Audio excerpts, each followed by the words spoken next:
Pauline, sali ka sa GC namin. Total magkakaibigan naman tayo dito. Tama mali, ate ko. True, chismisan malala. Perfect, tsaka mag-trick tayo, Day. Diba? Naiihi ako, share tayo. Bebe, go. Pauline ka na, share daw tayo. Tsaka mamaya, Be, sama ka sa kantin para hindi ka mag-isa Oo dito. naman. Be, kinikilig talaga ako sa kanya. Like, ang gwapo mo, Angelo. Okay ka lang, Be? Oo, okay lang ako. Kung may problema ka, sabihin mo lang ha. Baka makahelp kami. Thank you, Be. Ano ba? Ako lang to, Box. Uy! Angelo, you forgot your sweater. Kita ko sa lupog. Ay, oo nga pala. Salamat Hey, Bax, tingnan mo. Nialang din ni Nicole yung crush mo. Yung may na sweater mo. Ha? May sinasabi ka ba? Wala. Nakakainis si bakla. O, ito te. Tusukin mo sa tagiliran. Kami bahala sa'yo. Ang pogi mo talaga. That was so hot. Kaya pala talaga tong tao na ito. Nakakairita. Hetty, mawa ka sa notebook mo. Yupi-yupi na.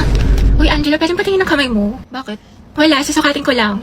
Hala, mas malaki yung sa'yo. Ulit nung akin. Diyos ko, haliparot talaga dyan. Hetty, payag ka dyan. Gusto mo abangan natin yan mamaya sa labas?